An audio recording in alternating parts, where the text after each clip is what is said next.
Hello and welcome for real this time to Still Digging, your only glitch-filled live bi-weekly archaeology show on the YouTube. Citations needed. We're really on this time. I double-checked before we went. I went on. I will get Sarah's picture up in a second, but you know, one catastrophe at a time. So, let me go ahead, and this is why we have a script. And I believe this is exactly what I said last show when we had these problems. So, hello, and welcome to Still Digging, a show where a panel of archaeologists discuss the world of archaeology, presented by the Archeo-RPG Collective. I'm your host, Bill, and the panel includes Amma, Sarah, and Tom. Today, we're going to talk about the Society of American Archaeology's draft sexual and anti-harassment policies and procedures, an article about an archaeologist in Alaska. We are going to read a book review of a book that none of us here have read. And finally, we wish to remember the archaeologist Teresa O'Mahony, who passed away this week. So with that, let's dig in. So, earlier this week, the Society of American Archaeology published a draft amendment to their bylaws concerning sexual and anti-harassment policies and procedures at events, at SAA events, the Society of American Archaeology, SAA for short. This was prompted by incidents which occurred earlier this year at the annual meeting of the Society of American Archaeology in Albuquerque, New Mexico, where a disciplined, a professor who was disciplined for harassment,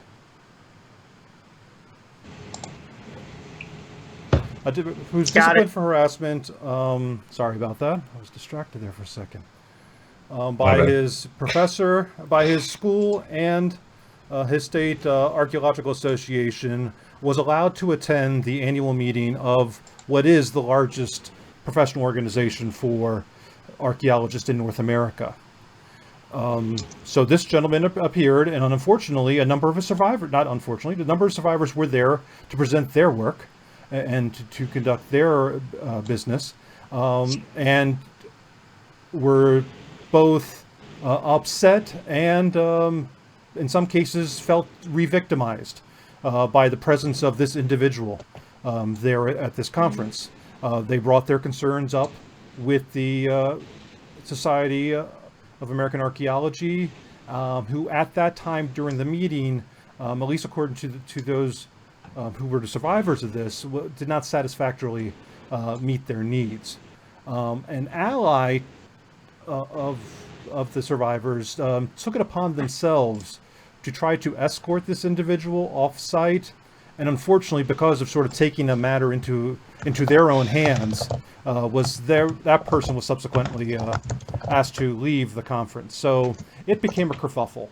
I was not there at the conference, but I was monitoring the conference on Twitter, and I could see it actively brewing up as things goes on. So that, with all that, there became a movement of not just the survivors, but those who are watching this action, because we live in the modern social media age.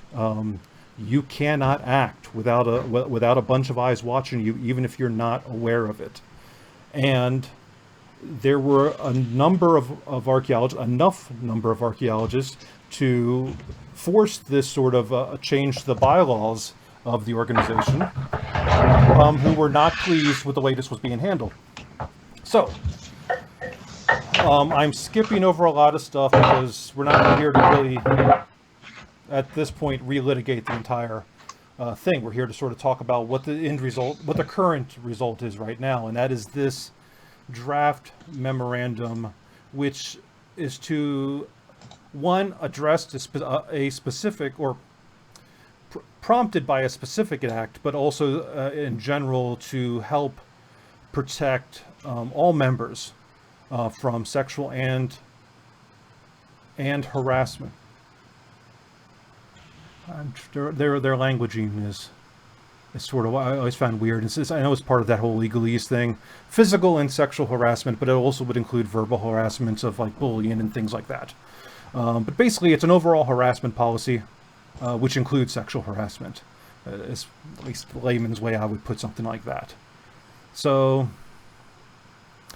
I was reading it over, and if you guys don't mind, I could talk about some of my observations first, or if you guys want to talk about your summaries of it, and I'll jump back in.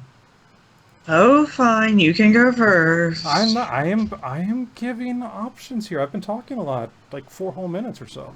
So, but okay, I keep talking. No, go ahead. Go ahead. I mean, you've got the recap of it pretty good. I think the thing I keep repeating is I'm just amazed at how badly the SAA handled this whole situation, like continuously making the wrong decision when it came to addressing this publicly, and then I'm sorry, they just did a terrible job of it, and they appear to continually be doing a bad job of it. I have several acquaintances who are working with them to help. Well, the article that came out is about the group there, and I know several of the individuals on the group, and I think they're doing a fantastic job. I mean, I'm not personally involved with it, but it's interesting to me that this was the year that the SAA released their newest policies on sexual harassment in general. Like, that was kind of front and center of the SAA book that they handed out this year, and they just kind of like that was the big thing. Oh, we've got this new policy, blah blah blah, and they just fell flat on their faces when it came time to actually do anything in the policy that they had just released this year. And now they have a group of people who are helping them write another one, and I mean, I don't understand what they think they're going to accomplish here. I mean, I know you were saying that this is specifically for the conferences, but I just assumed that's also what the sexual harassment policy that they put in the books was supposed to be for. So apparently I'm naive. I don't know. No, you bring up a good point. It's like, what differentiates this from the general? Reading this thing over, it looks like, unfortunately, a lot of corporate types of sexual harassment policies, which first and foremost are there to protect the corporate entity, and secondarily are there to protect potential victims and or survivors of harassment in this. Well, and you made the point earlier when we were kind of warming up for this that it still puts the onus of bringing it to the SAA's attention on their survivors and the victims. It doesn't make the SAA proactive. Right. And this particular incident, I know that there were several times where the SAA tried to push aside their responsibility by saying, oh, nobody told us. And then when it was proven that they had been told several times, they were like, well, the state and the university that this individual was from, they didn't tell us. And it was like, yeah, it was kind of incredibly public. And I guess the college, it was either the college or the state association actually did reach out to the SAAs and was like, hey, by the way. So I don't know, it's just being very badly handled. And I really don't understand why basically rewriting this and rewording it is going to make any difference. I personally, myself, do not feel threatened when I go to conferences, but that's because I am secure in my ability to like break the hand of anyone who touches me inappropriately. But I'm not everyone, and I shouldn't even have to have that thought while I'm at a professional conference with my peers, going over my field and, doing research. It's just ridiculous. I shouldn't have to worry about my physical safety while I'm there. No, he shouldn't. And I'm going to go ahead and read some of the items from the draft. But before I do that, I want to make sure it's clear that right now this is a draft. This is not the final say so. And this is now subject to review and comment. So if you are a member of SAA, you are absolutely, I would strongly encourage you to read this over. It'll be in the show notes when the show goes separately from, it'll be in the show notes later, that you read this over and you do make comments to organizations. There's still time to have your voice heard and to have your say on this. As they mentioned at the beginning and also at the end of this thing, this is a draft. It's a draft that has not been fully reviewed by their attorneys at this point. So nothing that I'm going to quote in here is actually the policy. So I want to make sure that's fully clear that this is just what's being proposed right now, and everything I'm going to be talking about from this report or this draft is subject to change. So I just posted the link in the chat also. Oh, okay. If you're interested in reading it yourself. Thank you.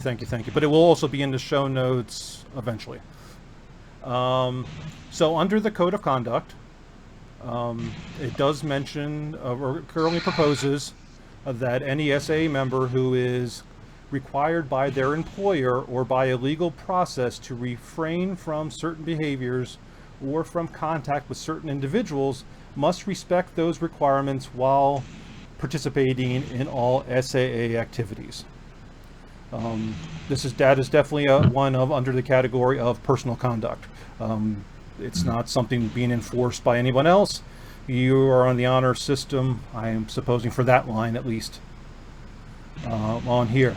In terms of disclosures and accommodations, and they do make a difference in here. They do separate between the idea of disclosure and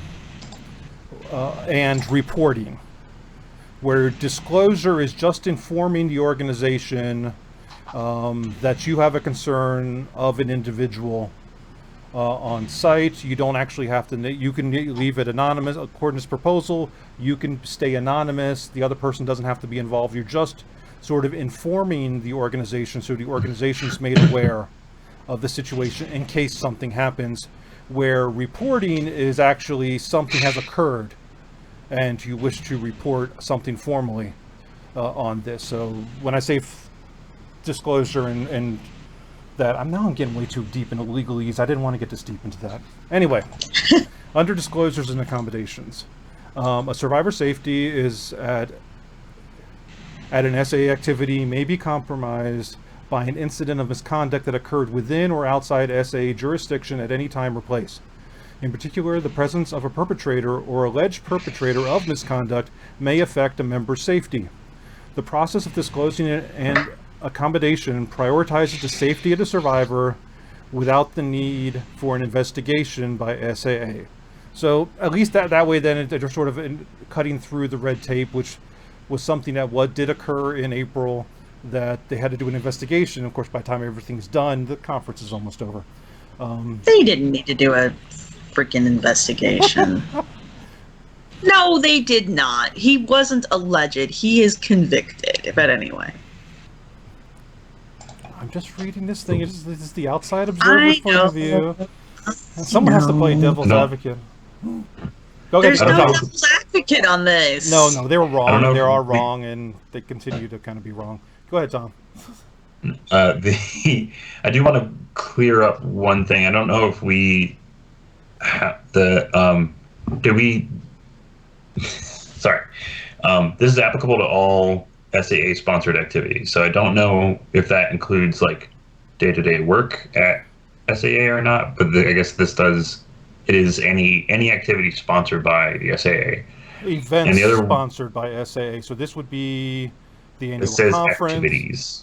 I don't know what that means. So I don't think this replaces their own individual workplace. That would be a separate policy. I'm sure is their own workplace. So And there's another one. The one thing that I actually find a little bit ambiguous on this one, and besides the word use of the word reasonable, which that's a personal pet peeve of mine, but Right. they just say report to SAA. It doesn't give you a person to report any of this to or a Later on, they place to do. report it. To be fair to them, later on they do They talk do. about the safety officers, and Okay, there should so they be do have it. at least 2 safety officers at every event. So Okay, they so do it spell should that be out later. somebody that. Okay, so there is someone that should be easily identifiable and Yes. Okay, hang on. supposed to be. To build on what Tom is saying here, at least 2. There were how many people in Albuquerque at the conference this year? Right. Well, it's just someone to report to, is Right, what the safety. Right, but you're gonna make 2 people. I don't know. Are those people gonna be anyway? I'm nitpicking. I guess I'll No, stop. I mean, I would consider it the same way as like a safety person on a project, even if it's a huge construction project. You kind of don't want to have too many because you want to have that point person who's going to be your responsible party. You need Yeah. you need to have a responsible party, and I think 2 is a compromise. Now that's definitely on there. We could definitely say like something like maybe a sort of online learning thing. Maybe one person monitoring's fine. Maybe a cocktail dinner, one person's fine. Maybe a huge conference with 4,000 people. Maybe 3 or 4 might be kind of cool. Yeah, maybe 1 per 1,000 would be reasonable. One What are we main with saying the 3 duties deputies. of the officer will be, though? To be Procedure trained. I'm sorry, I derailed us. To be trained. I think- Trained is sort of ambiguous still. Like I said, Yeah. it's this is a policy, so it's the initial. It's draft. It's draft, and draft, it's so- also this is the high level stuff. They're not going to go in. That's why they have the ambiguous language, so they can come in later and do Right. things afterwards. Bill is our lawyer. He I'm speaks used- legalese. I used to work at a bank, so I'm used to reading contracts. That's fine. Somebody needs to be able to translate this shit. I have to read this stuff all the time now too. That's fine. Okay. Yeah, when you're doing like bidding and stuff like that, this kind of BS legalese, and that's why I said first and foremost, this is a document for the SAA, and so that should not, But then again, that's also like anyone's the companies, company they work for, their policy, it's for the company first. Mm-hmm. Yeah, that's what policy. That's what all policies are ever built for. Yeah. So it sounds like Burrito.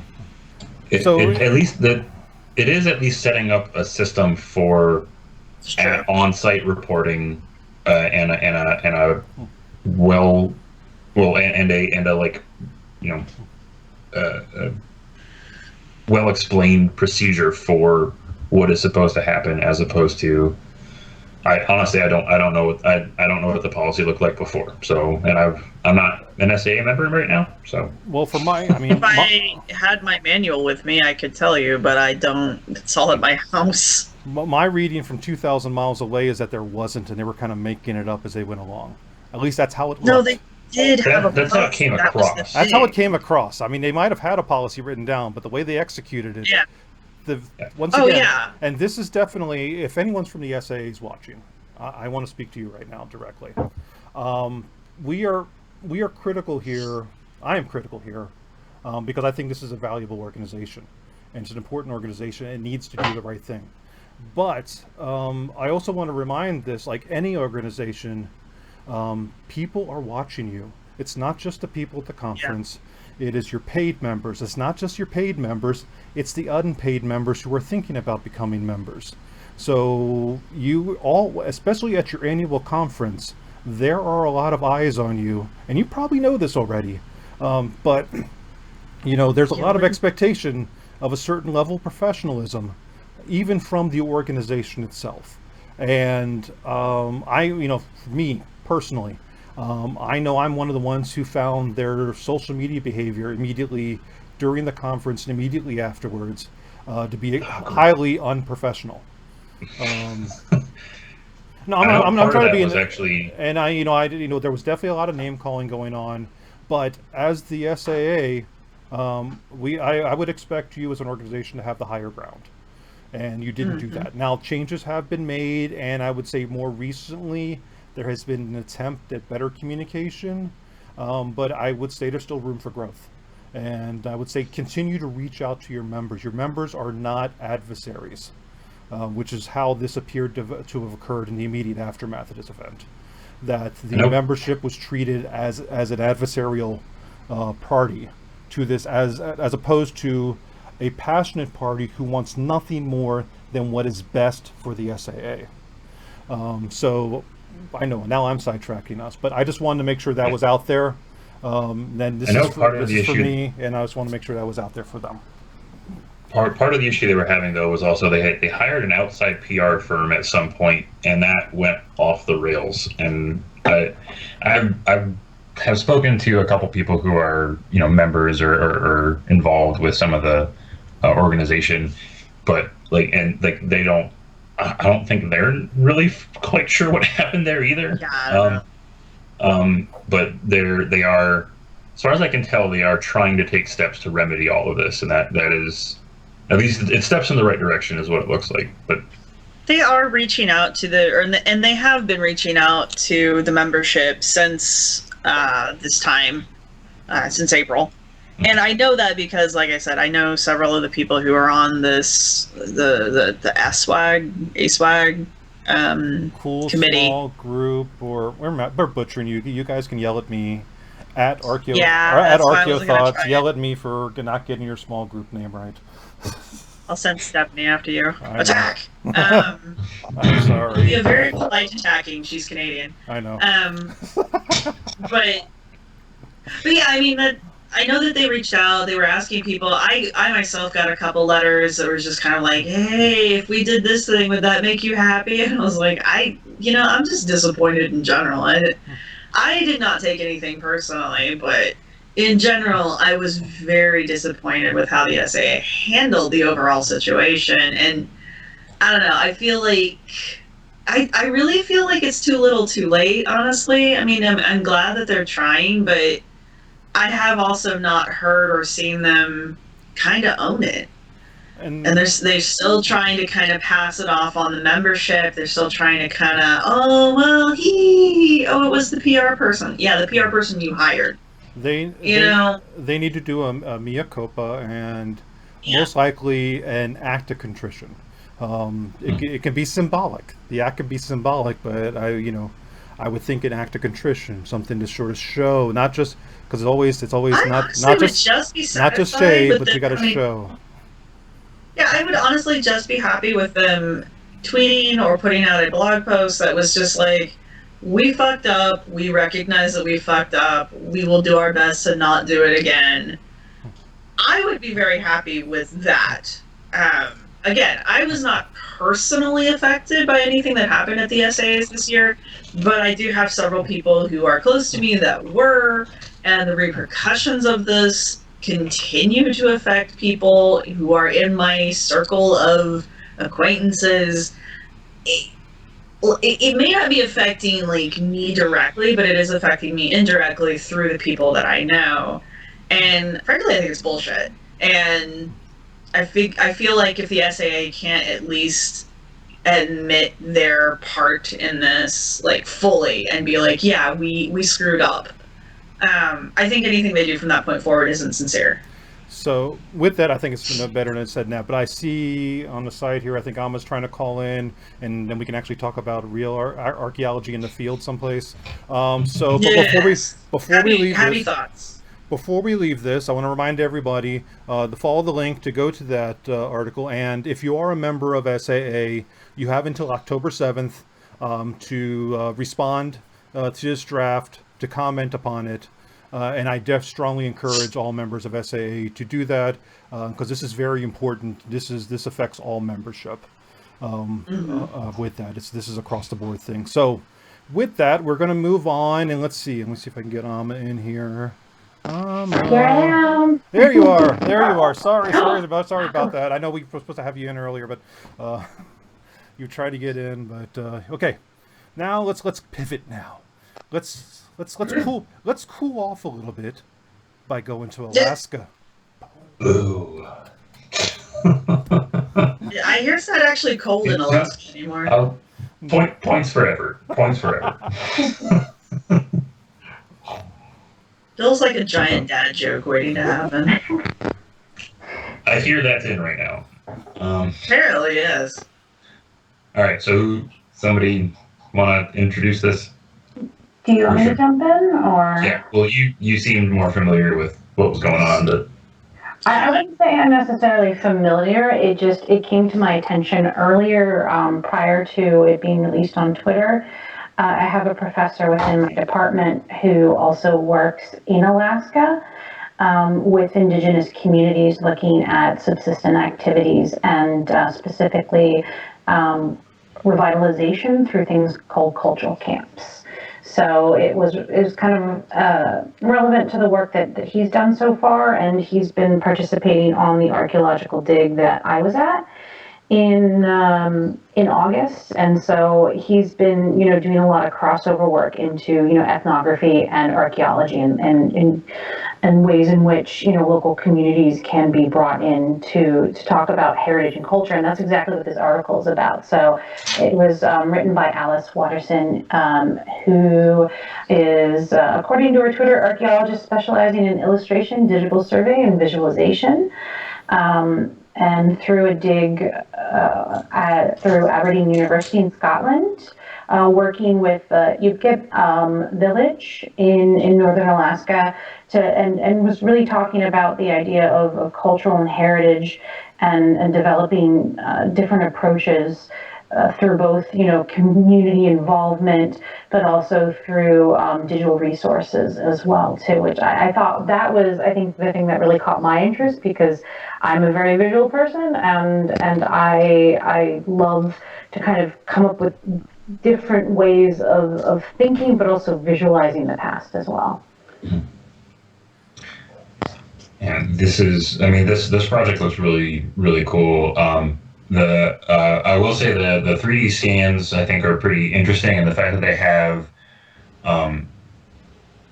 it looks like they've got, or in one of the photos they've got, it looks like some sort of interactive. I don't know if it's supposed to be an interactive exhibit or if it's a game or something that they've developed for this camp. But they have these 3D scans, so you can look at the object, and then it looks like there are either interviews or people saying the word in Yup'ik.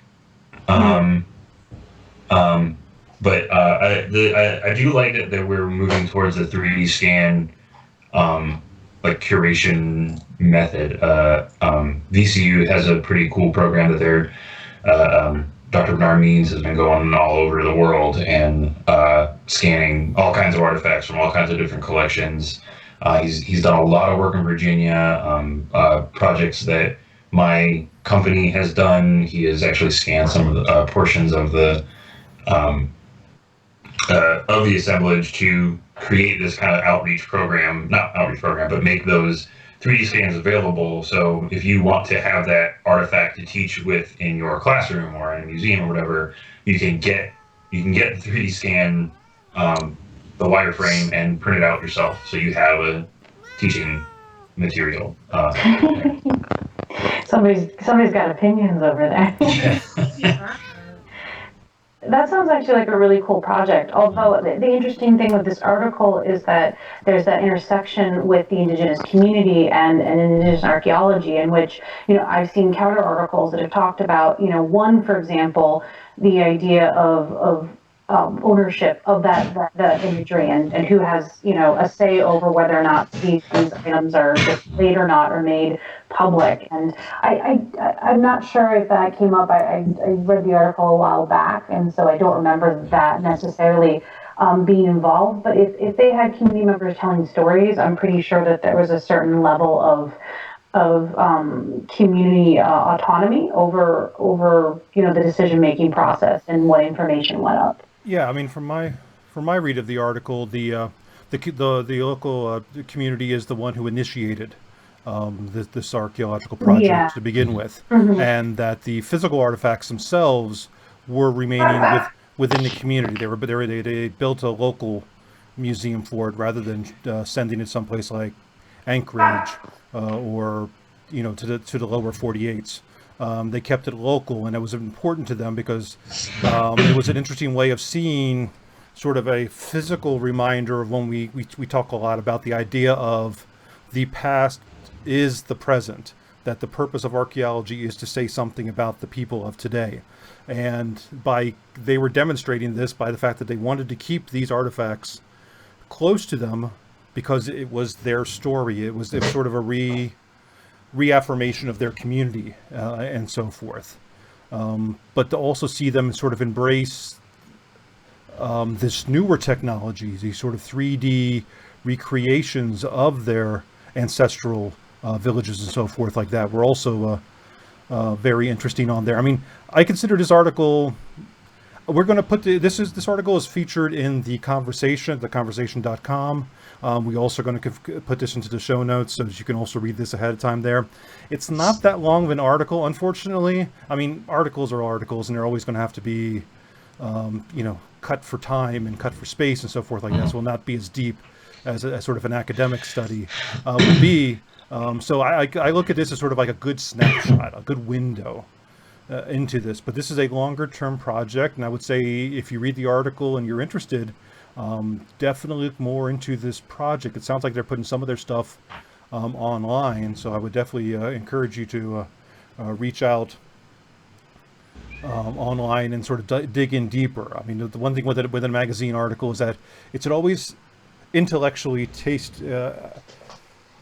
should be an intellectual appetizer, and that if you wish to know more about it, you're going to have to go in for a meal, and that's some other place right there. So there are a pretty substantial amount of, well, not substantial amount, but there are definitely a few links in here to additional information regarding this. And I wanted to add that this is kind of just a really good example of a community archaeology project where you're working with the community. You want to get your research questions from there and give them autonomy in the dissemination of that information, and also what happens to those artifacts or that assemblage once you're done digging. And the one that actually stuck with me is towards the bottom of the article. They're talking about they have a festival yearly, and there were kids coming into the museum during the festival to see the artifacts that they had just dug up from this old village site,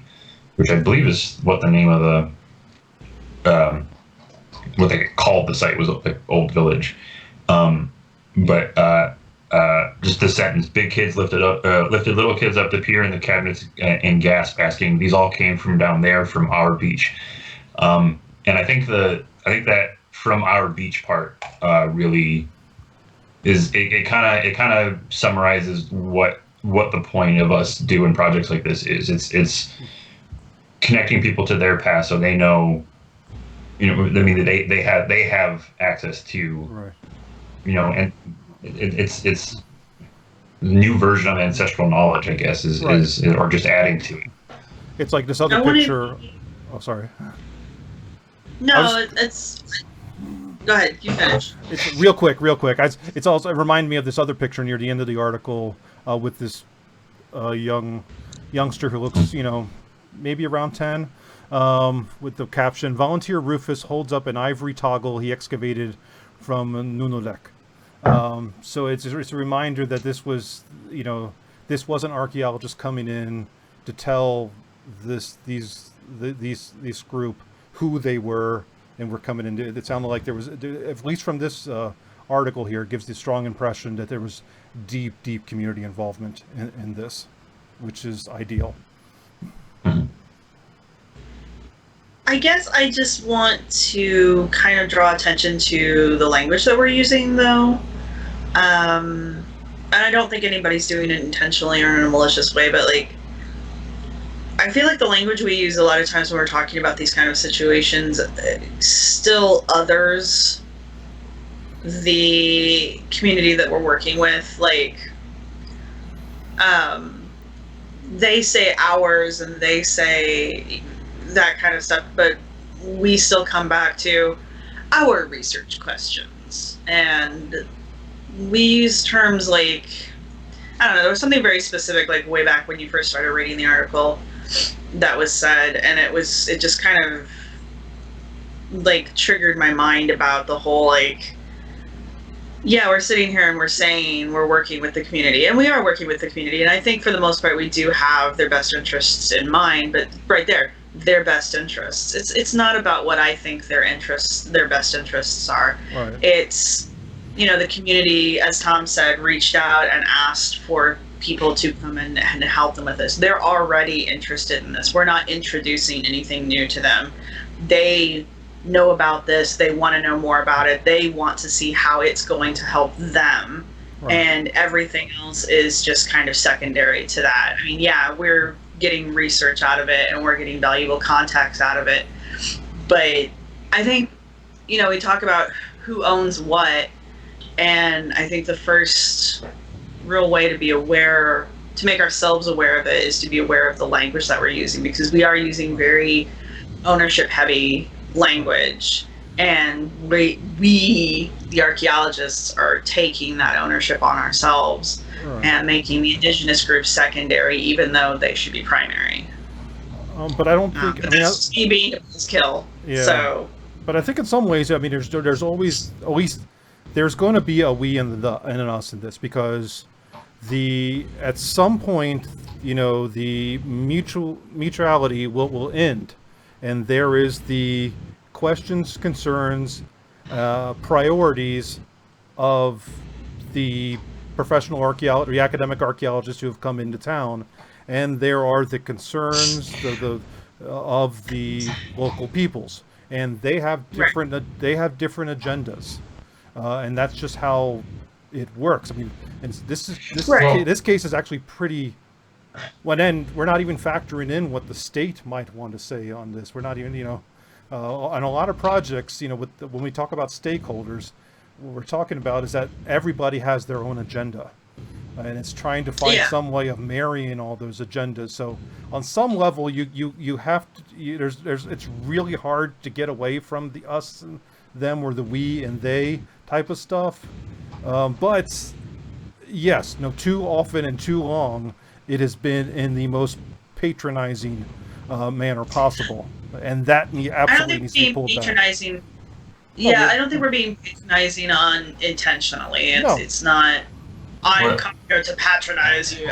That's not what's happening. But I do think that, and I know Tom keeps trying to jump in here, and I don't think we have a right to walk away from a situation like this. Like, yeah, you say there will come a point where our interests and their interests have to part, because we're we're archaeologists and they're the people. But I think in this kind of a situation, the people should trump anything the archaeologists are trying to do. If they come in and they're like, no, I don't like the research you're doing, then I think you just have to eat it. And I know people don't like that, but it's not your culture. Do you really have a right to run with it? But anyway, I think I'm also getting way off topic. Tom, go ahead, rescue me. Oh. I just wanted to point out that I don't know if it is the case in this particular project. I'm having some trouble figuring out who actually initiated it and who's the lead, who's involved running the project. But we are also seeing more and more indigenous archaeologists working with their own communities to do these projects. So that othering factor is hopefully slowly starting to disappear. I don't know if that's necessarily true, but I think that line starting to disappear is a good direction for us as a field to be moving. And this is a conversation that I've had recently, and this is something that I kind of I wish we could do better in CRM even. But we work on these projects all the time that are on private land that may be attributable to a indigenous group that's local, and we don't have the time, we don't have the budget, we don't have the even the permissions to share any of this information with those groups sometimes. And it sucks. Yeah. I don't even have an excuse for it. It just sucks. Yeah, because it completely cuts them out of the loop, and I don't like that either. And I mean, at least in Virginia, there are now 7 federally recognized tribes, which is 7 more than 5 years ago. Yeah. Which was 0 before the Pamunkey got in, and then I'm not going to remember the rest of the tribe, all the rest of the tribes, but the Mattaponi, Upper Mattaponi, Rappahannock, Monacans, I'm forgetting one. Forgive me. Somebody jump in if you know. I don't. I'm leaving you out But there. they- The Virginia crew is going to come after you hard now. Yeah, sorry guys. I'm just bad at remembering things sometimes. Patawomic maybe? That sounds right. Sure. Anyway, if anybody is better at that, please jump in the chat or at me, whatever.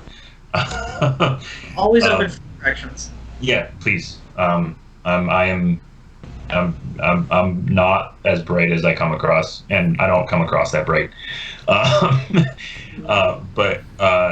those tribal governments are, they're forming their tribal historic preservation offices now, and they're starting to be able to work more with. Here it's DHR, but the State Historic Preservation Office and Army Corps of Engineers or whatever regulatory body is pushing for these projects to happen when they push for them to happen. So I think there's movement in the right direction, but we still have a long way to go. Oh yeah. All right. Hell. And I guess lastly, Amma, do you want to talk about any of the actual archaeology that might have been interesting? Through this project? Yeah, that might have caught your attention in this project. Insofar, well, I mean, to be fair, my background is not in Alaskan archaeology, but if you're talking about some of the methodologies, I can certainly talk about that a little bit. Yeah. I mean, Sure. any observations you might have, yeah. Okay, I mean, one of the things that I found was really interesting was, again, the fact that, they're using video games, and it's not, while the article paints it as something that's potentially new, I do know of both through museum work as well as through a friend who did a PhD project on this, that this is not something new. It's not a new vehicle that Indigenous communities have been using as a way of managing culture and heritage through that. And there's a couple of really beautiful games out. I think there's one on Steam that was done by, I think it's a Canadian Indigenous group. Never Alone, I believe is the name of that game. Yeah. And so I think that was something that was maybe I would have loved to have seen kind of nodded to, or even, brought into the conversation about this, being a vehicle for these kinds of developments for community members. And I think it's an important one. And like the article talks about, is that this is not just about, reaching out to the community, but reaching out to the younger generation specifically through a medium that they respond to positively. And I think that's one of the real kind of highlights of gaming. And I mean, we talk about gaming on this podcast, and I think that was something that I wanted to bring around to as well, was just the fact that as a vehicle, gaming can be a really important tool for talking about, archaeology, heritage, culture, folklore. Yeah, which I don't know, has anybody been able to play the game? Oh yeah, I've played the game. It's absolutely beautiful. It's normally pretty cheap on Steam sales. I believe it's available like on phones and most of the consoles, and on Steam, and it's everywhere. And if you get a chance to play it, play it. But that gaming one was a reminder. At the top of the hour, we'll be doing Ritual Roles and Roles recap. So, but that go ahead, the one thing I do want to point out just about the game that Amma brought up, the reward, you're, instead of getting like, you got this bad, blah blah blah, you unlock stories as you go through the game story. So it's actually Indigenous people telling these stories. Some of it is in in their native language. I'm sorry, I can't remember which language it is. I want to say Inupiat, but I could be wrong. The prize is your story. Yeah, and it's like in the native language or in the indigenous language, and then it'll have English subtitles underneath, which I think is a nice touch. Yeah. Cool. Different sorts of engagements are always good. Mhm. And now there is no good transition at this point now. But before we end the show today, we do want to acknowledge the passing of someone very important to the archaeological community in the United Kingdom and sort of around the English language world, and that is Teresa O'Mahony. She was best known for her all-inclusive archaeology Twitter handle and her enabled archaeology foundation, where she was a champion, a true champion on reaching out to working with disabled and those with abilities to make archaeology a continued reality. That one's physical or mental condition was not something that would stop someone from participating in the world of archaeology. Unfortunately, I never had a chance to actually meet her.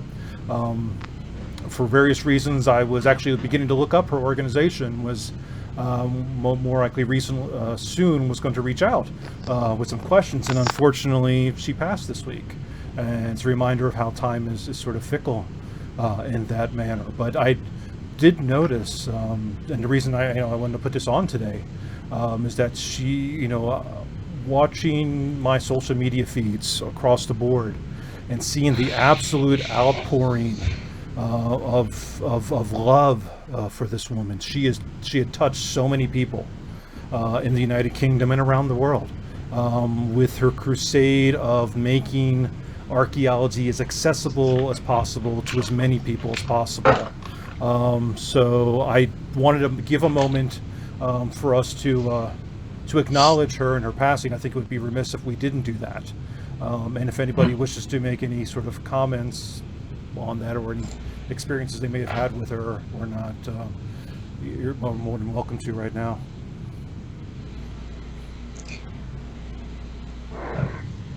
I know for me, I mean, she only recently kind of popped up on my radar, and I know we had a conversation one of our earlier episodes regarding enabled archaeology and making sites more accessible to people with different physical abilities.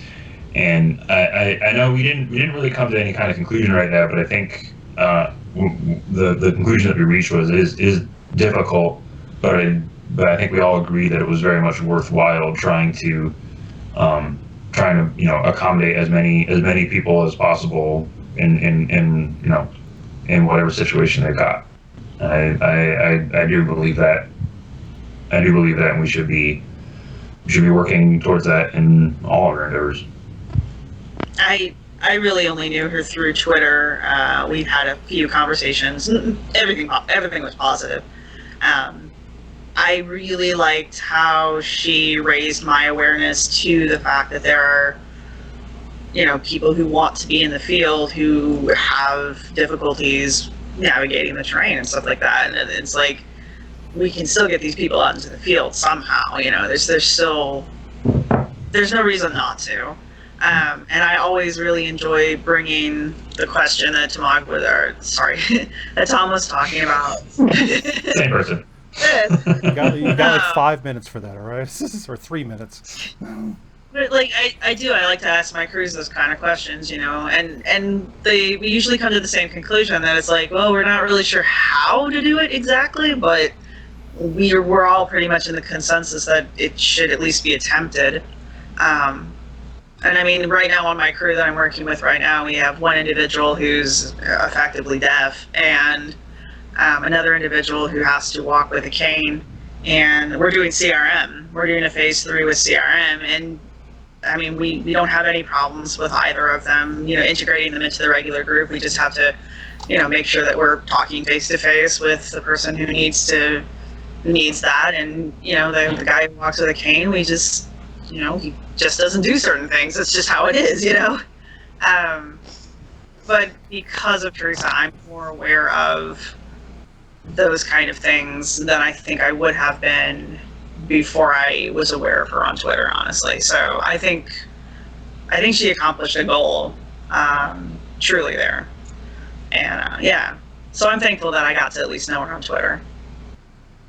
Okay, I'm gonna jump in and gonna try and see how I handle this. I knew Teresa personally. We both attended the same MA program at UCL the same year. She is possibly the person I was closest with throughout that year. And I guess if we want to talk about transitions between the last topic and now, I've been doing a lot of reminiscing because this was, what I'd like to say, a pretty hard loss for me. I wrote down something and I kind of wanted to share it because it's timely and it really encapsulates, Teresa and my relationship. And that is that we literally met, I want to say 3 years to the day, because the program started right about now, because my birthday is in 2 days and I knew the program started on my birthday. But the participants all decided to meet up ahead of time and have a lunch on Gordon Square right outside the Institute of Archaeology. And I think we had talked about a couple of us having close birthdays, but nothing really came of it. She brought me a birthday card that day, and she gave it to me, and she said she was worried that because I was in a country, that wasn't home and far away, that she felt that I'd be feeling alone and far from home. And it was this small, telling gesture that, it immediately hinted at kind of the depth of her kindness for both friends and strangers. And I've seen that reiterated throughout a lot of the stories that people have been telling so far. And rather than it being, cheapening the experience, it further testifies to how much, the depth of her benevolence, I guess, is the right way to really say it. And I mean, my MA was so much more enriched, not only through the fact that she was a consummate advocate. It came out in the classroom. But I also helped her out. I worked as basically a free aide. I think maybe she forced some money upon me, but I helped her with the research. I learned about the different approaches to disabilities, social models versus medical models, and we would sit down over coffee and talk about the things that she'd been through and the things that she wanted to do. And even though she was learning and working, she was constantly educating others. And it wasn't just through her own experiences, but it was this compassion for other people, both, visible and invisible disabilities. And to kind of bounce off of what Sarah said, sometimes it's not only just about incorporating and welcoming and including people, it's acknowledging that there's people already out there in the field that have that. And sometimes archaeology is this physical, push yourself to the limit kind of work. And I think that's something that's been built into it, but it doesn't have to be defining of it. And it's something that I've taken forward through working with her to working in my own field school. I tell people, if you need a break, take a break. I'm not going to judge you. I've had students, walk away from the field for both, physical reasons, but also, mental health reasons. And I'm okay with that. I want to create an environment where people can enjoy archaeology to its fullest and don't feel like they need to meet or that they feel included and they don't feel like they have to work around, in a way. And I know that's not the right way to phrase it, but, that they feel like there isn't a space for them. There is a space for them. And it's it's about finding those solutions that Teresa, I think, was so very passionate about finding and experimenting and talking about and reminding people there are ways to include everybody. And I'm sorry, I think I've taken us over the 9 o'clock mark, but thank you for giving me kind of a forum to really talk about all this, because I haven't yet. It's been a lot for me to process. No, thank you, and thank you for those words. And I don't think anything else really needs to be said after that. So we're going to take a little break for about a minute or so. And when we come back, it'll be Rituals and Roles recaps. Thank you for watching.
Hello, and welcome to Rituals and Roles Recap, where we discuss our ongoing actual play tabletop role-playing game, also called Rituals and Roles. This season, our adventurers have entered, or will be entering, the jungles of Chult to play the Dungeons & Dragons 5th edition campaign, Tomb of Annihilation. I am once again your host, Bill, and this is our panel, Amma, Sarah, and Tom. Today, we are going to recap Session 1. Woo! It's actually started. For real, for reals. If we have time, we're going to have a little discussions about things like the archaeologist archetype in fiction and in storytelling. Maybe a little bit about the concept of the quest. We'll get a little... darn it, I forgot his name now. Hero with 1,000 Faces. Joseph Campbell. Yes. Hi. And then, lastly, we probably aren't going to get to this, but, we'll put it on here. Maybe get to it next time, because it's going to be an ongoing subject. The idea of gender within a tabletop environment. Both gender within the game, gender of the player base, and then, because it's tabletop role-playing, those genders don't have to match up. If we have time, we'll get to it, but we will definitely get to it before this campaign is over. How about that? For a vague promise. I like vague. Sometime in the future. All right. All right. So what do you want to start with here? Does anybody have a good recap? Like a previously on? Let's see. A former party member died. Oh wow. Okay, you can stop. Does anybody else have a recap? What? We got hired by a former employer from a game that nobody watched us play, but Okay, that we you can stop. Hey. All right, fine. I'll go. All right.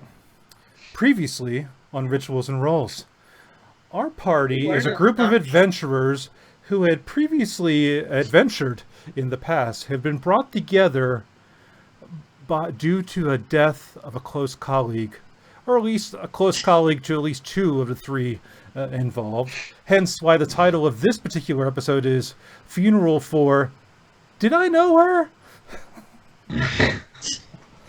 That was pretty funny. So after the Oh my funeral... gosh, I've been mute the entire time. I'm so sorry. Oh, you missed all your quips. We're saying all sorts of cool things. You missed it all.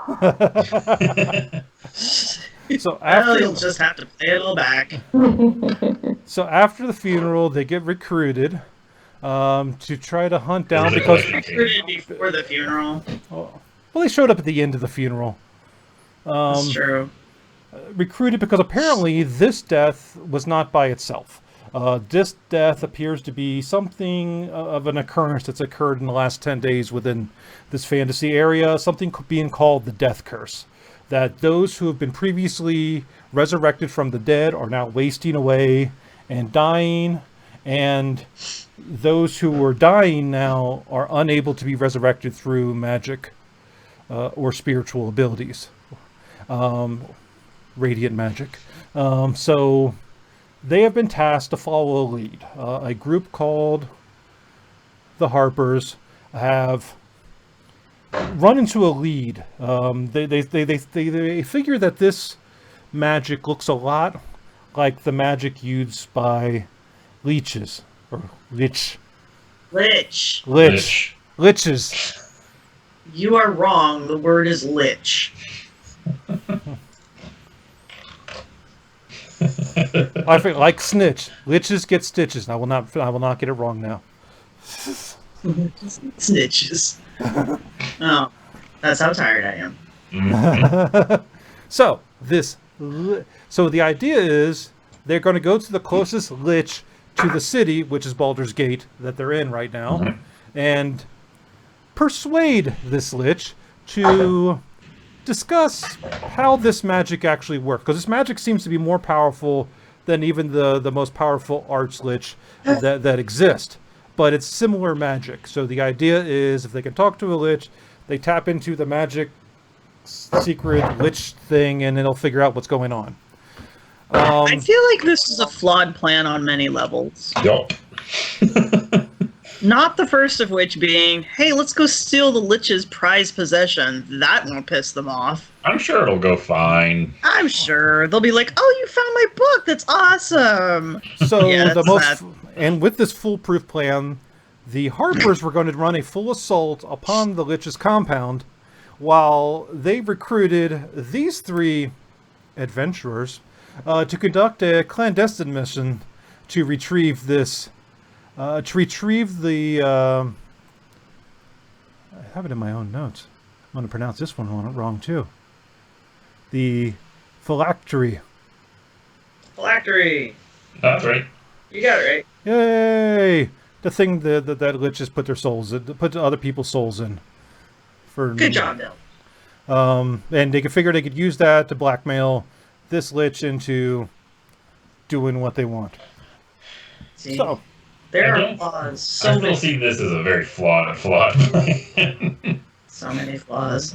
What's gonna stop the lich from just like descending on the town and being like, fools? We're turning us into dust. Well, I mean, we're the heroes, so we're not going to die, but this town might be smoked afterwards. You don't know that. He's like, you know what? I decided these characters don't work that great, so I'm just going to get rid of them. You're going to roll new ones. EPK. Boom. Also, I just looked up the Lich in 5e, and it's a challenge rating 21. Well, let's just not piss it off.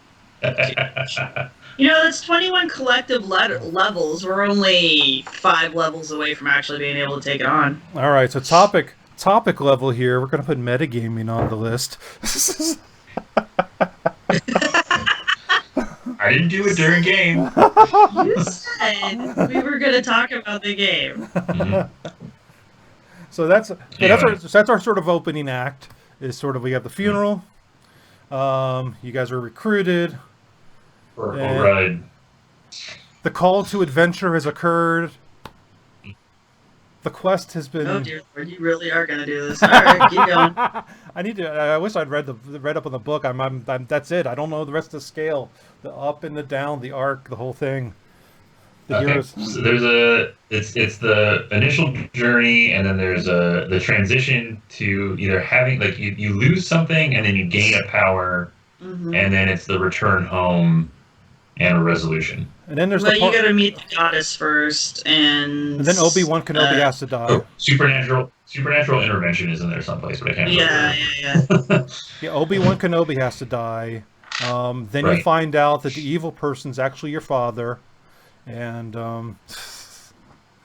Yes, but Kenobi dying is the loss of the mentor because the mentor is also an important figure. You're the one that wanted to do this. Yeah. all you have I'm to looking it up. all you have to do I is was watch gonna to know it is just watch the original trilogy of Star Wars because George Lucas had a major man crush on Joseph Campbell, and it's And all then created Very good. two of the most successful films in film history. Yes. The formula works, boys and girls. Oh, here we go. So it's Call to Adventure, and then Supernatural Aid, which we haven't gotten to yet. What do you mean? Threshold What about Guardian. your little helper Caldwell or whatever his name was? And as Tomahawk said, Has we he haven't done gotten anything? it yet. He just got us there. Hey, Yeah, he didn't even get us in. Wasn't he supposed to tell? No, he's supposed to teleport us home. That's right. Calibrax. It was the good old Calibrax, there we go. Calibrax. He opened the door for you with his like sick magic. That's not really supernatural intervention. Supernatural intervention is like Like, a somebody pro- gets oh, it's power. like the dream that RNL had. You have had There you go. supernatural Okay, so we didn't intervention. get that. I guess the Lich would be Threshold Guardian, Definitely, yeah. which is the beginning of the transformation, and then we get a helper and a mentor. So maybe Calibrax is the helper.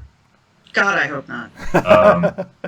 Challenges and temptations Yeah. go to Abyss, which is the Death Temptation is Rebirth everything Revelation. of value that Ty walks by is the temptation. Yeah, is Right.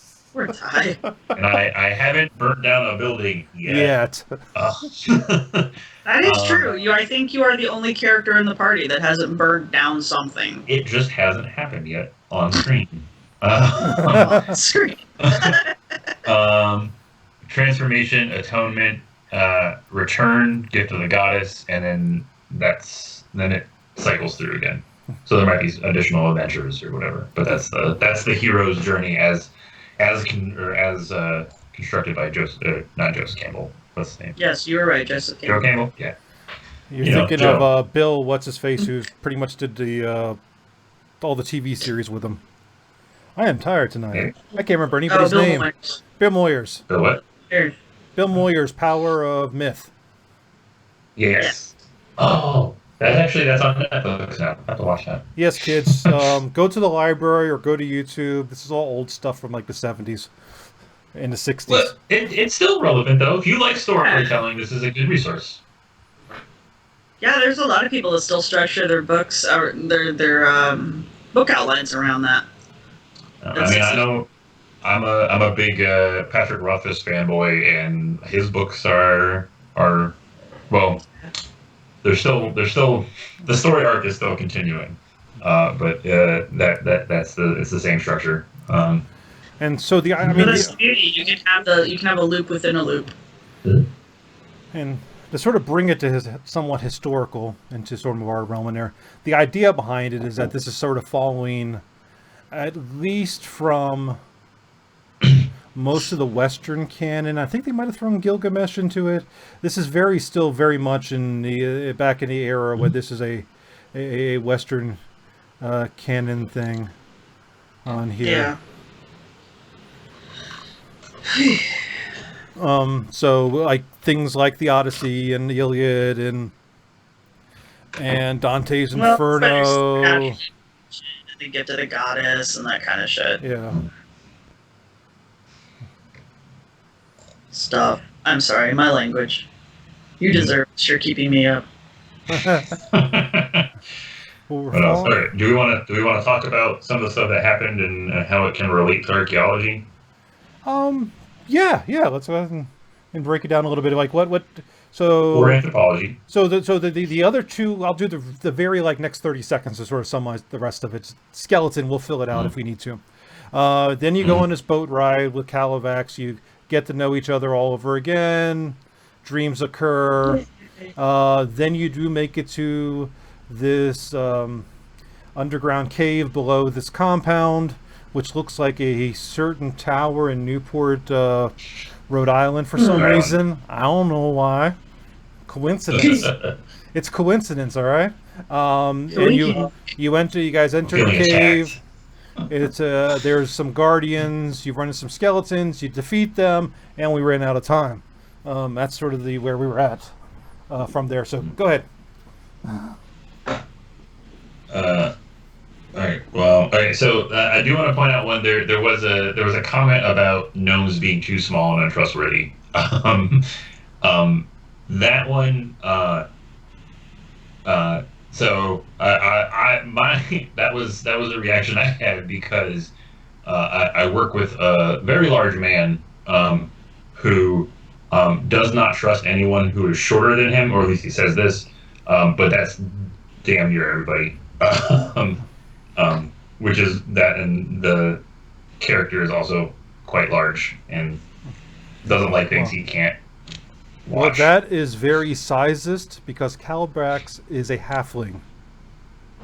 Actually, it's also that's also. But was it the one that that's also snuck up favorite on me, though, racist. was an actual gnome? Yeah, the gnome. Yeah, that guy was. Well, you're right. There was a gnome in the house. The butler who just kept popping in and out. Yeah, it was unsettling. But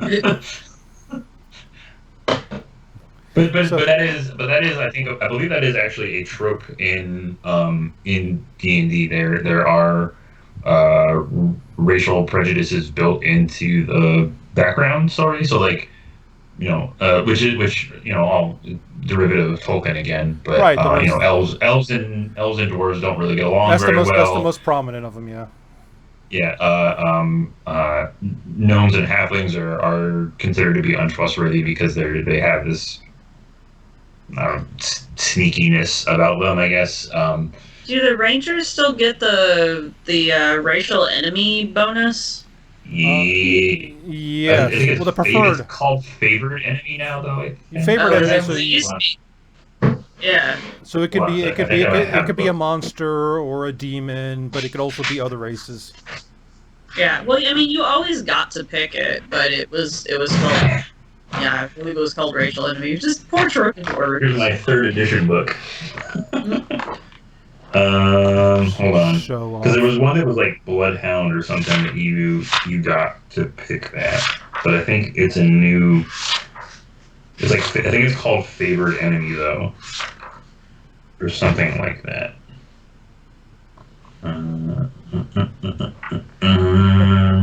Entertaining content. While you're looking for that, just jump in. Yes. Just jump in when you're ready. So this also breaks down to sort of like this. It seemed, at least beginning of this one here, and it's mentioned in sort of our pre-notes, that sort of all three of you guys. And unfortunately, Alma had to leave, so we'll still talk about Ty while she's not here. She'll listen to it afterwards. I can't defend themselves. You guys kind of favorite enemy. You guys kind of fit like different niches, different sort of like different archetypes. And one of the notes we've started in our sort of pre-production means that some of these are almost even like maybe even archaeological archetypes.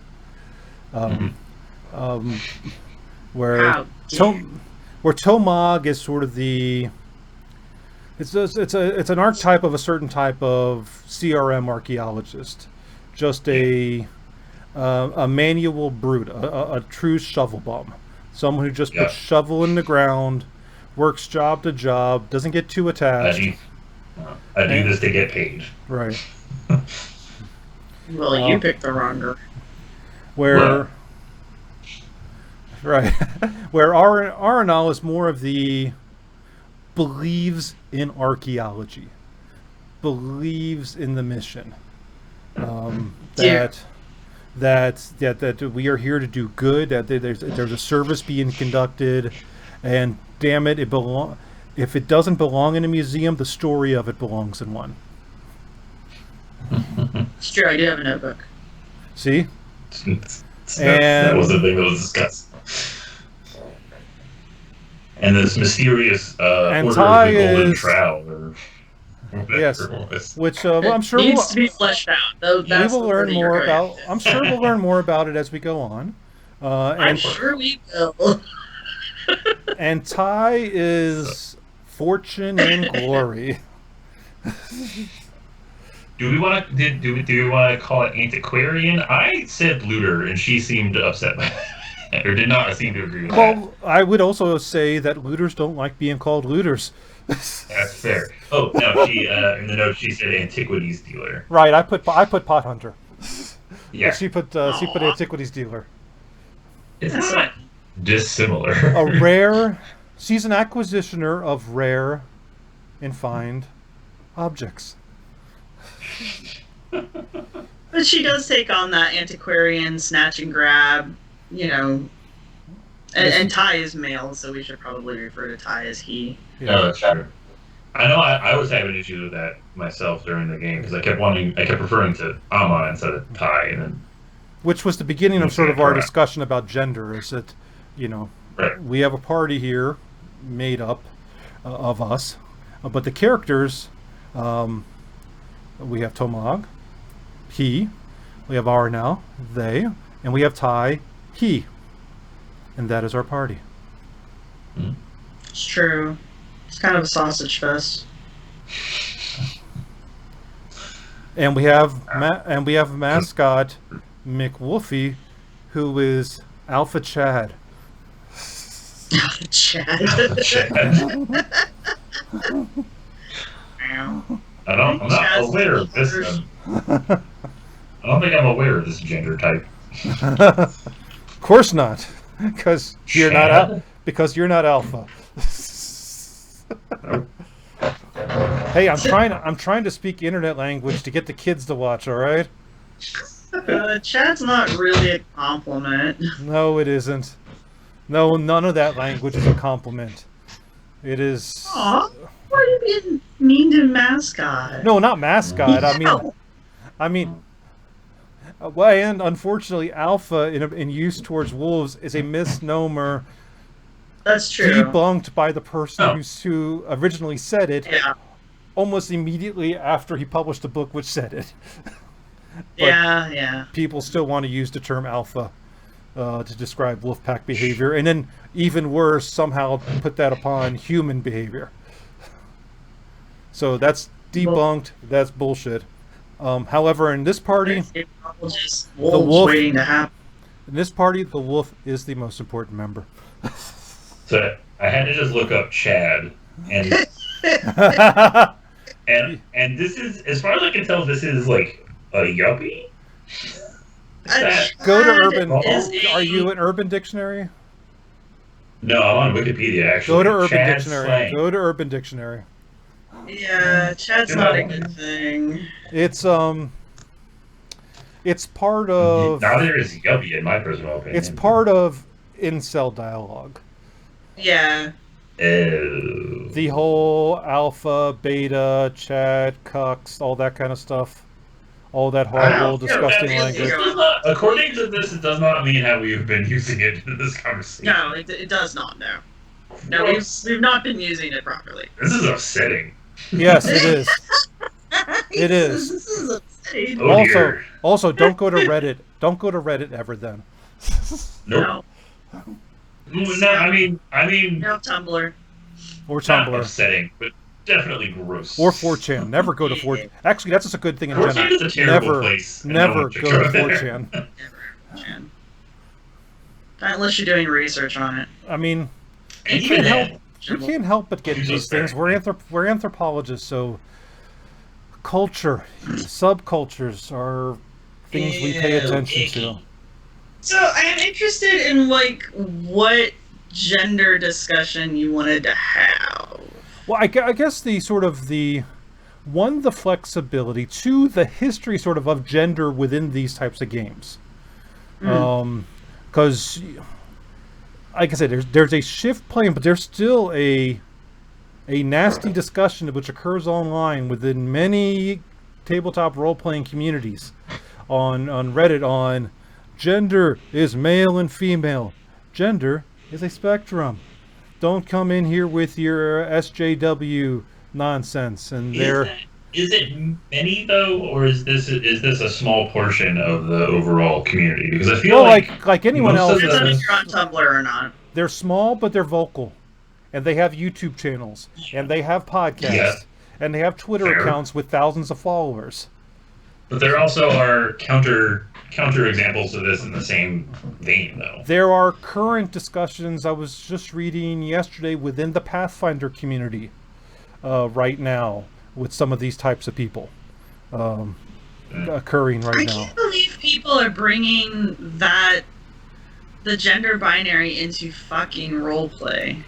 It's all made up. Who cares? Yeah, that's kind of my point. Like, if there's any place, your fucking characters should be vase because they're not real people. Right, and if anywhere, I mean, I've also seen plenty of the like heartwarming stories of people before they could even admit to themselves their own little sort of non-binary path, and were even afraid to walk down that path themselves, would use tabletop role-playing as a way to sort of act in those different roles. And I can be someone different, and I can kind of wear the shoes and test them out and go, hey, that's kind of nice. And it was like a safe space for that. So I don't get the thing either. I don't get the whole argument either, but it's there and it's still vocal. And I mean, I get why it's there. It's there for the same reason why guys don't want women playing role-playing games with them, right? Because it's a boys' club in their heads, even though historically it's never been a boys' club. But they don't actually care about the actual history of gaming and roleplay. They have this myth that they've created about gaming and roleplay that feeds the narrative that they need it to feed, much like so many other things in life. I would blame big toys for that, because you have the transition in the 80s, thanks to the cartoons and things like that, where all of a sudden you start seeing these boy toys and girl toys coming up. G.I. Joe, like Barbie kind of already existed, but G.I. Joe gets separated, and Ninja Turtles, and then My Little Pony gets put over here, and all of a sudden the pink and blue. But I have a complete set of the original run of Teenage Mutant Ninja Turtle toys, including April O'Neil.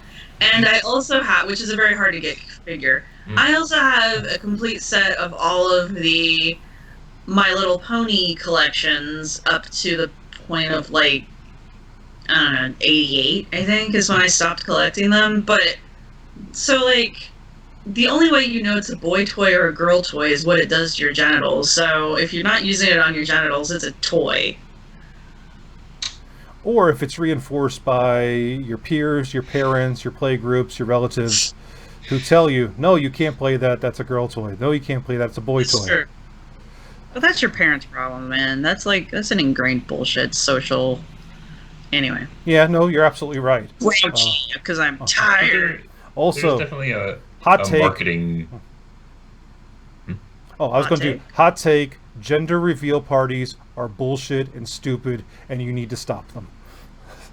It's not a gender. You're not revealing the gender. You're revealing what? No, it's not even this. You're revealing whether or not in the sonogram you could see the little penis dangling. That is it. That is all you're revealing. Does it dangle though, or does it just kind of float? I mean, I feel like it's an amniotic sac full of fluid. Well, you got to know the child is moving, so it is kind of, it's loose and it's a loose flesh, so it does kind of move.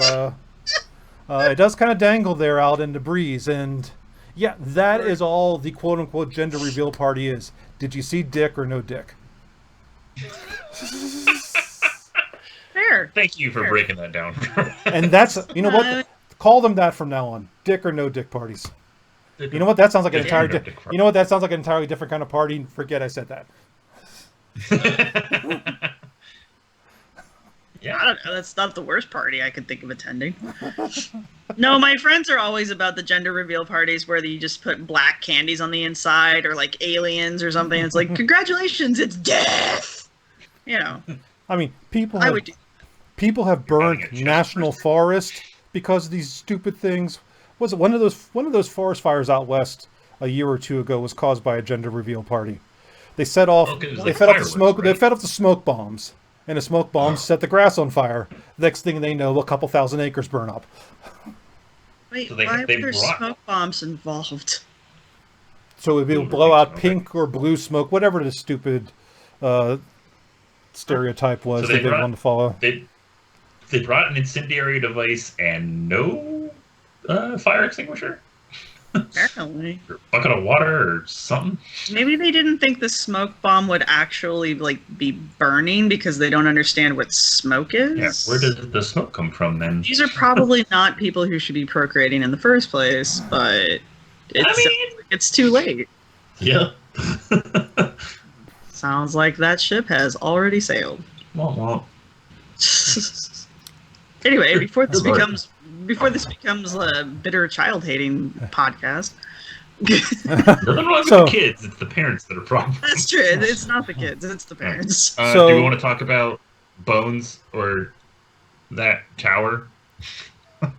The tower that's not. You want to jump in? Yeah, let's. Okay, so the whole point of gender, and we'll get back to this later, is that if you're going to watch our broadcast, we are going to try to enforce the gender of the characters the way the characters wish to be called. So don't add us on that, okay? I'm probably going to mess up sometimes. I apologize for that. No, it's cool. Like, I don't think, I don't think anybody's going to be offended if someone misgenders my fake character. My reason for playing a they is, I don't really, RNL is obviously kind of more of a female name, but I don't really see the character as a gendered character. It's a fucking character. Yeah. So that's why I just went with they. It just seems to fit the character better. But also, I enjoy playing around with ambiguous pronouns because I like to see how people react to it, and I like to see how people incorporate it. And in general, it's like what Bill was saying. This is more of an experiment for me, a social experiment, using my character to do this. Ty's character is male, but Ty's you would call mundane. They're mun. Ty's mun is female. At least I assume. And I probably shouldn't do that. But anyway, my point being, Amma has not. Amma, you can add us in the. You can add us in female, the. Yeah, feel free to correct me though.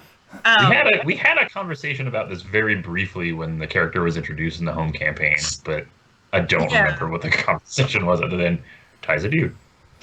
Yeah, it basically just came out to Ty's male, and that's fine. I have played many a game with guys who have played female characters, and again, going back to what Bill said earlier, some of those men were men at the time that we were playing that, and then I've met them several years later, and they are now women. So there's nothing wrong with it. It's a safe space. It's a way of experimenting, and more power to you. I've always said role playing is a form of therapy, and I think everybody should do it. So. And I always think, role playing is a great storytelling tool, and don't limit your storytelling toolbox. Do what tells the best story. And if you think, I want to play this game, and for me to tell my best story in this game, I wish to be a woman. That's what I'm going to play. Because that's what I think is going to be best for this story. Unless you're going to play some insulting version of whatever gender you're choosing to play, and then, if you're playing a female character so that you can play the blonde bimbo and be like, hee, I just want to buff everybody. Or if you're playing the male character because, you want to go into every bar that we come across and is there any girls here? Because I'm doing them.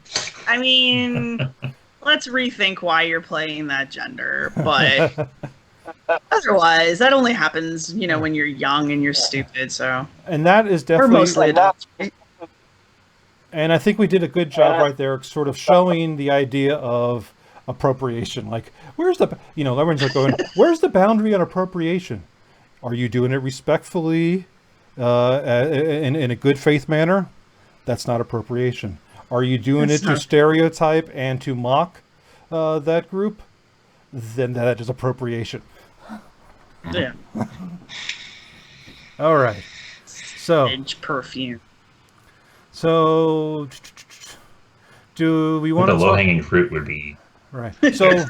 So Tom, you were alluding earlier that this tower that this lich is has as the center of their compound, when I described it, resembled a certain tower in Newport, Rhode Island. It's a windmill. It's a windmill. No. In the game, it is a tower that was formerly a windmill. Yeah. Okay.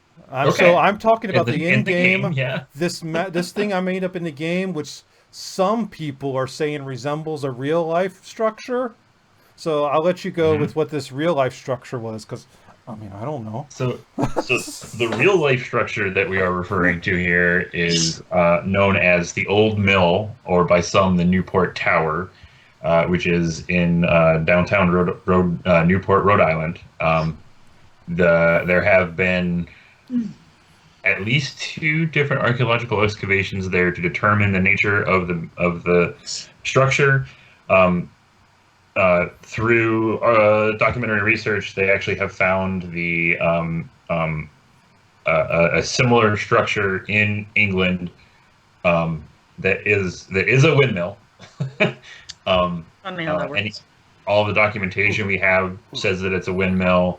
The architecture says it's a windmill. The archaeology says it's a windmill. The archaeology says it's also probably a windmill.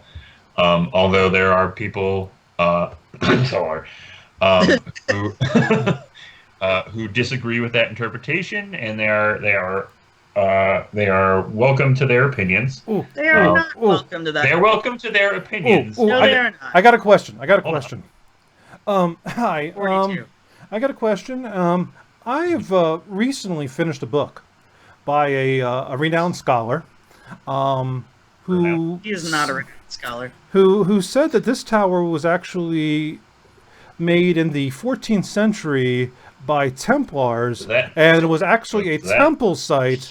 And also, if you were there during the was it the fall equinox, and the right spot, there will be a light that goes onto the keystone, and the only reason that would happen is a way to sort of show archaeoastronomy. I believe one of the arguments also was that the keystone was a Templar symbol. Yes, which it's just a keystone. That's just the shape a keystone is. I don't even honestly think that's a legit keystone. I think it's just an abnormal sized rock because no. It's at the top of the arch. It's not though. It's off the center. It's off the center of the arch, which is one of his arguments about why it's a Templar thing, because no self-respecting Mason would put a lopsided keystone into an arch. And I'm like, it's possible that's not the actual keystone. But that's still doesn't make it Templars. It's also possible. It's also possible the person who was building this in the 17th century didn't care that much and wasn't a proper Mason. Yep. Yeah, and they just fucked it up. I mean, that is also entirely possible. But yeah, that's one of the arguments, is this stupid lopsided, quote unquote, keystone. It's not that lopsided though. It's still a keystone. It's a large piece that ties It's the largest piece that ties the arch together. Yeah. But yeah. It's a little off center. It's off center. It's not holding the weight properly, and eventually it's gonna fail because it should be in the middle. But anyway, when is that eventuality? The damn thing was built in the 1700s. Well, in the 1400s. That's a long time. Because of that. It wasn't built in the 1400s. Stop it. 1700s, early 1700s. Something like it. They literally have the documentation of the fucking thing. It's going to fail when somebody goes up there with a backhoe because he keeps chomping at the bit every time he's in town. Yeah. And I was very disappointed. I they've watched done- the episode with the Philadelphia former baseball player in it. Oh, did you finally watch that episode? I did watch that episode, and my God, they wanted to dig that thing. I watched it with you. I just realized that. Yes, because we were talking about Oh my on the God, I'm beach. so tired. I can't Oh even- Jesus, I'm tired that's too. right. We watched Who it together. the fuck is that guy?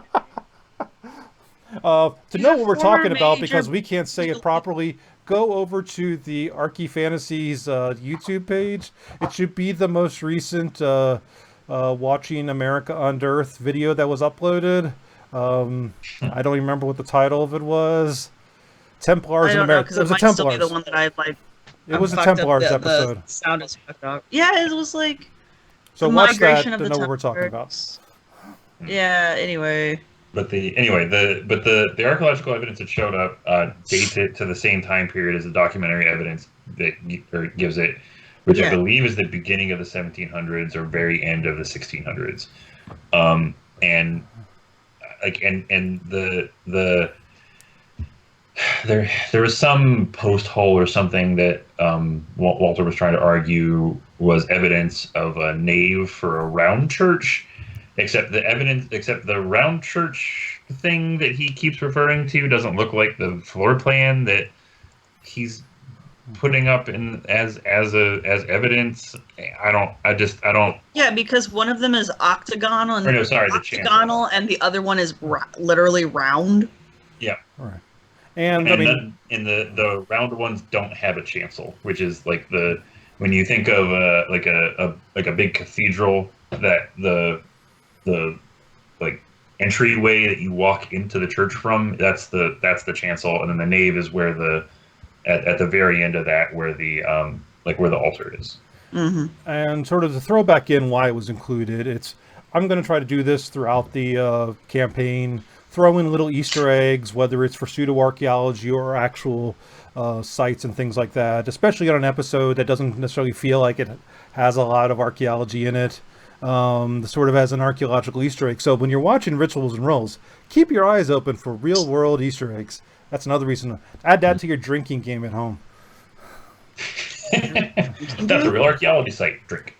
So, I mean, yeah, to go back to this, and once again, there is no context. There is no other archaeological material found in the surrounding area. It's in the middle of a town which has had archaeology conducted within, not just at the site of the mill itself, but also within the town. And there is no physical evidence. There's been no evidence recovered so far to show a 14th, a 15th, a 16th century occupation of this site. The earliest evidence you find for the occupation of the site is the 17th century, which matches up to the documented history. And by occupation, I mean European occupation.